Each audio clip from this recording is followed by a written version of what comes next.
Um, in this recording, I'd like to explain to you how exploratory and ad hoc testing can be done in Rommana. Rommana has a test design methodology that we refer to as the scenario-based test design, and that's when the test engineer takes a requirement and derives scenarios out of that requirement and follow that methodology. But that methodology is explained in a different recording. In this recording, I just want to focus on ad hoc and exploratory testing in Rommana. This is the main project screen in Rommana, and on the top here, this is the top menu, and if you click here at Ad Hoc Tests, and I have to say in Rommana we use the two terms ad hoc and exploratory interchangeably, although people out there in the literature might distinguish between them. But as it says here, an ad hoc test is a test that is created on the fly without following the Rommana scenario based test process. I know people out there speaking about exploratory testing try to contrast exploratory testing with what they call scripted testing. We don't really use the term scripted, we use the term pre-designed. So in Rommana, a test is either pre-designed using some sort of a test design methodology, which is in our case is a scenario-based methodology, or otherwise a test could be an ad hoc / exploratory, which means it has not been designed but rather has been thought about on the fly for one reason or another. Maybe because we did not have time to actually design the tests up front, maybe because we did not come up with the idea, maybe there was some kind of test a tester could not think about it early enough, so when he or she sat down to test, they thought about doing it. All these kind of tests, we refer to them as ad hoc / exploratory. As it says here, an ad hoc test only has a description, expected results, and actual results, and of course the status, whether it is passed or failed or otherwise.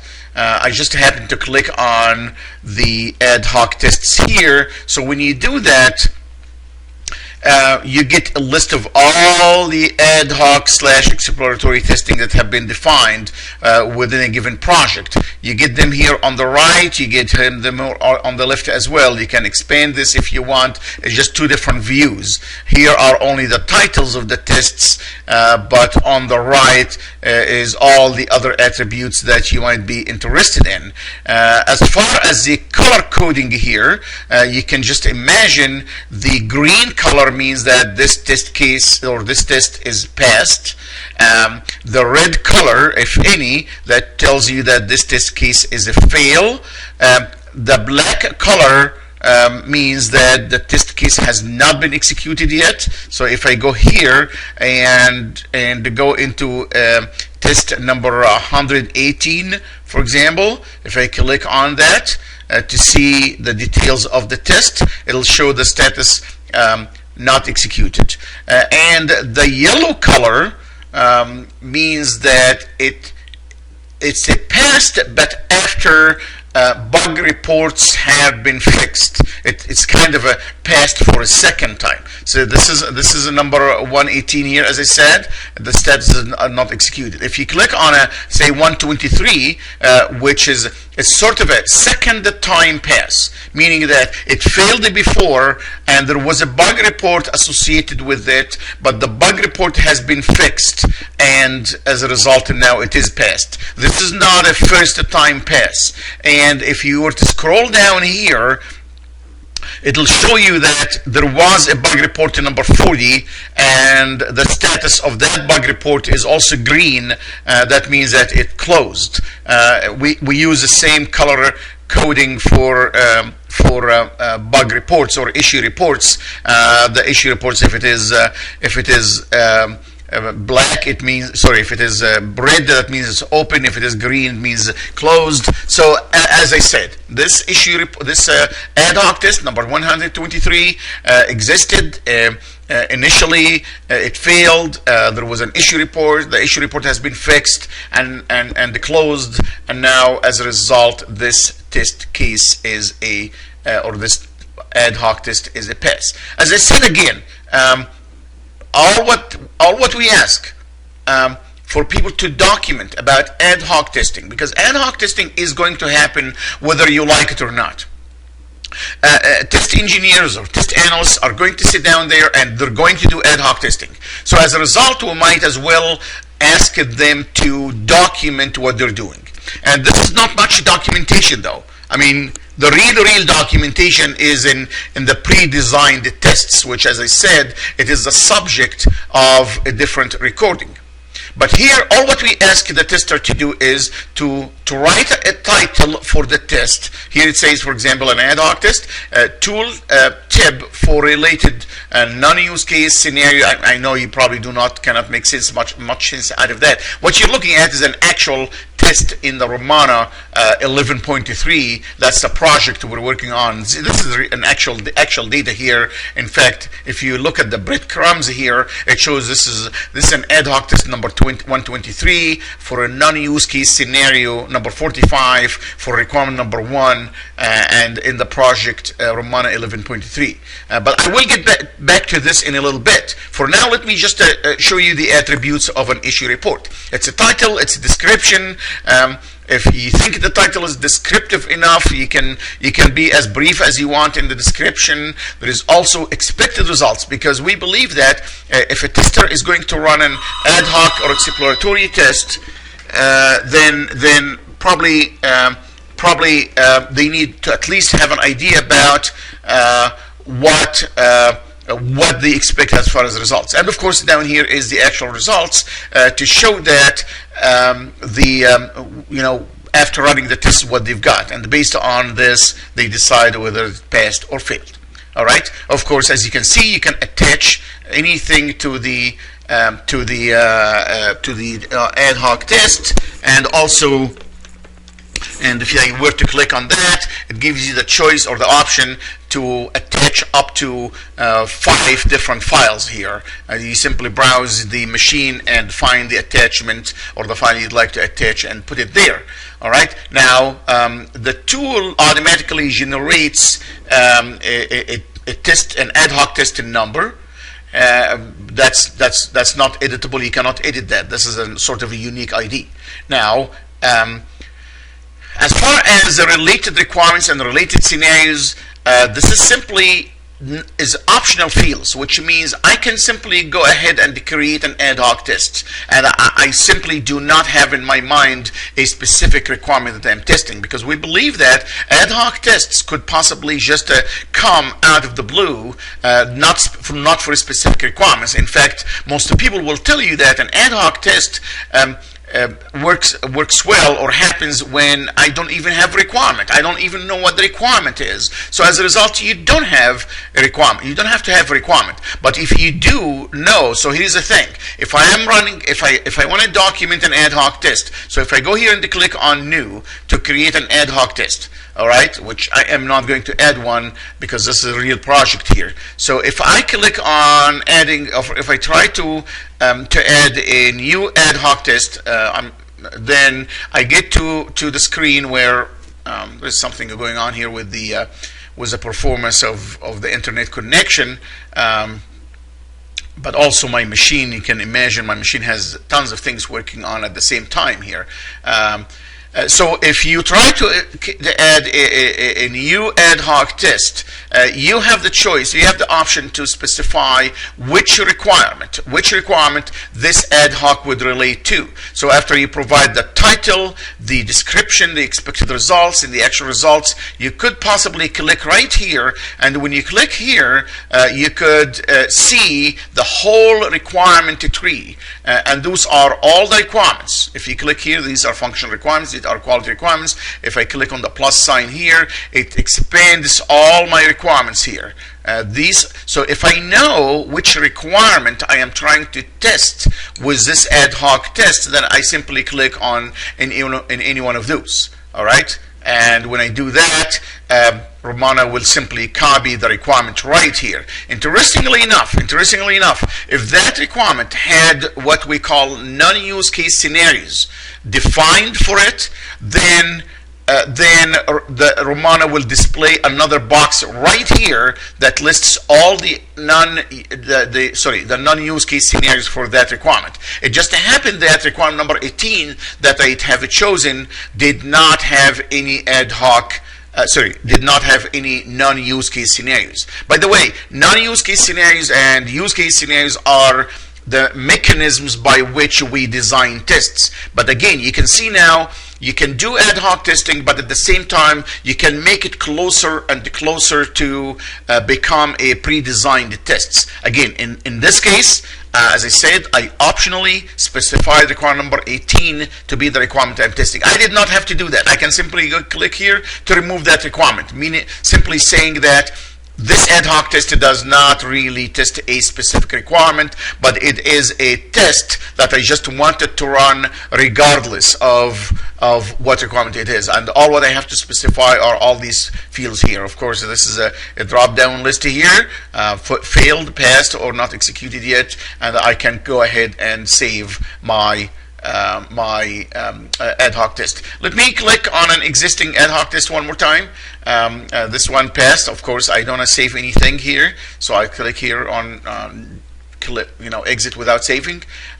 So I'm clicking here on ad hoc test number 99, and I can see now the progress bar is going a bit slow because of the internet connection and because of everything I have running on my machine. One more time, look at this one here. The tester who designed or who created this ad hoc test decided that this ad hoc test number 99 is for requirement number 1. Okay, and Rommana said, well, for that requirement, you have actually a number of scenarios that you have defined for that requirement. There's 4 of them, and as you can see, the tester decided that this ad hoc test is for scenario number 40. As I said, he did not have to do this. All right, I'm not going to make any changes here. Now, here's the interesting thing. People can review ad hoc tests and provide possibly any comments they wish by clicking this button here. If you were to click at this button, then you can provide any comment on this specific ad hoc test for the tester. So I can create a topic here, and I'm sorry, just clicked on new. So I'm creating a new topic, and I can simply say I have a comment regarding the expected results, for example. And I can write here, I think you should also expect the following to happen. So I'm another tester, I'm a developer, I am a business analyst, it doesn't matter who I am. But I saw the ad hoc test and I decided to add this comment. If I were to click submit here, I'm not going to do this because guess what? If I click submit, the tester who created this ad hoc test will receive an email that will tell him, Magdi, Hannah just added a comment on your ad hoc test number 99, and that will confuse them because that ad hoc test has been executed already and have been passed. I don't think I should add any comments, so I am not adding any comments. But this is how people can add comments or add review comments to ad hoc tests. I'm scrolling down on the left here. I'm just going to click on 193 on the left here, and that one has not been executed yet. And it's the same thing. It's the status has not been executed, but it's just I wanted to show this to you, and possibly, yeah, there is nothing different here. So as a result, so that's all what about ad hoc tests. Now, if you have attached a requirement and or scenario to your ad hoc test, the breadcrumbs appears on the top here. So it shows the ad hoc test, it shows the non-use case scenarios, it shows the requirement. Now, interestingly enough, if you have chosen a requirement, if you select the requirement to attach to the ad hoc test, and that requirement happen to have not only non-use case scenarios, but guess what? If that requirement had also use cases defined for it, Rommana would display the use cases here, and you could possibly choose one of the use cases for that requirement to say that that use case is the one I am testing. And guess what? If for that use case, because typically for a use case you also have a number of scenarios that are referred to as use case scenarios, as opposed to the non-use case scenarios here. So again, you could possibly have use cases, non-use case scenarios. You can possibly have use cases, and under use cases you may have use case scenarios, and you can select all those. And if you do, then you would see this on the breadcrumbs. It will tell you that here is the ad hoc test, here is the use case you're trying to test. Within the use case, here is the use case scenario, and so on. Actually, it goes the other way around. It goes the ad hoc test, the use case scenario, then the use case, then the requirement. Because the hierarchy is like that. The hierarchy is the highest level is the requirement. The level just below that could be either a use case or a non-use case scenario. And of course, under a use case, you also have use case scenarios. This is all explained in the scenario-based test design methodology of Rommana.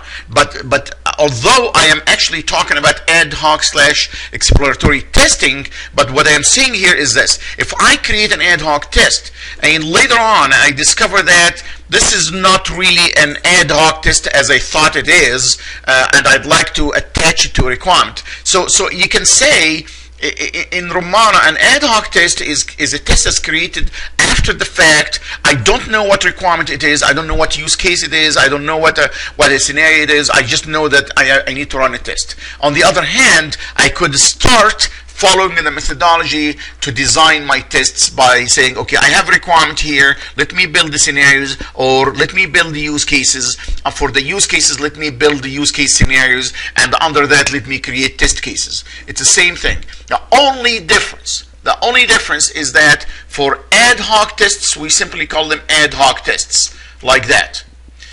If you were to design tests based on scenarios and use cases and so on, we call them test cases. And as I said, this is the subject of another recording. All right. Of course, the reports out here, when you try to come up with reports, when you run the report on what we call the test coverage report. All right, let me go there. Actually, I could do that now. But if you run the report for what we call the test coverage report, for each requirement, it tells you. Actually, let me do that for now. So I'm going to go here and run a report. And I'm going to warn you here that for this specific project, a lot of the testing was done ad hoc. So I'm going to go here under test management report. I'm going to run this report called requirement test coverage report. Requirement test coverage report. And I'm not going to filter by anything, because I could filter by release, I could filter by requirement. I'm going to display the report here just to show you how it looks. Okay, again, as I said, I will warn you, most of the tests here are going to be ad hoc. Here is the thing. This is a table down here. It shows you about 4 pages of tests here. Now, can you see this? This is for each requirement here. This is requirement number, requirement name. Here is a total number of tests for that requirement. For this requirement, we have 14 tests. Guess what? All of them are ad hoc. None of them is systematic. It's just that because the tester who joined the project, this project later in the game, this is very typical of any project, by the way. The tester joined the project after everything has been implemented. So we did not want him to spend time to design tests and follow the methodology. We said, go ahead and test. But when he tested, he had in mind which requirements he's testing.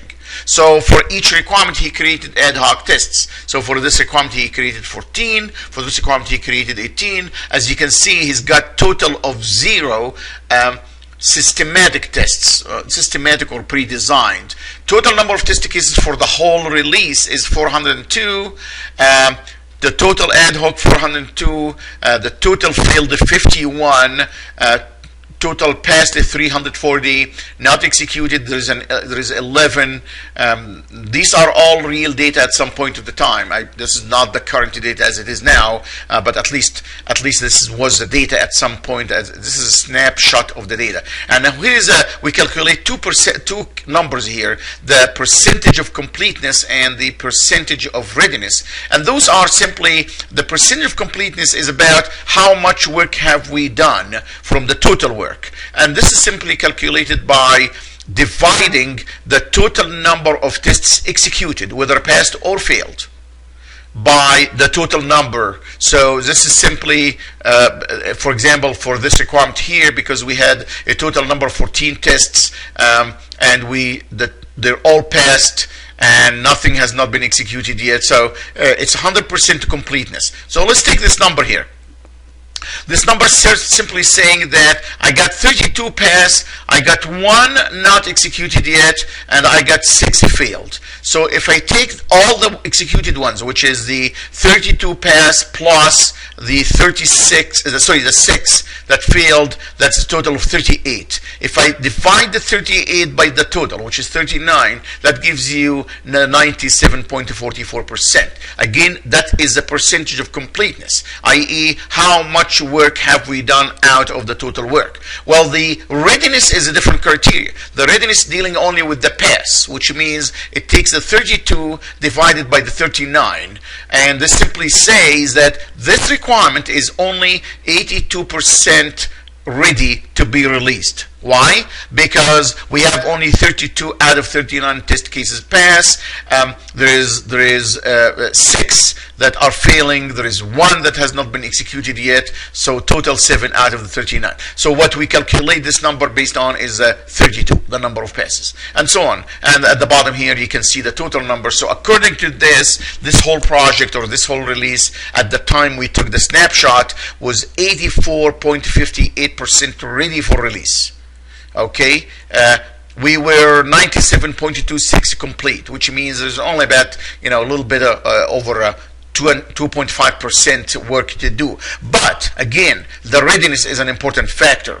Now the chart here shows you, of course, the total number of passes, which is a green slice, which as you can see here, it says 340. And the total number of fails, which is the red slice, which is 51. And I know you cannot see this on the chart, but there is a very, very small section of the pie in orange color, which is squeezed between the red and the green. You cannot see it, but when I put the cursor close enough, no, it's on the green now. It's right here. It's 11%. You see that? Sorry, it's 11 tests. I can't get it right here. You see the 11. This is simply a very small slice, and that's the percentage, 2.74%, which is this one right here.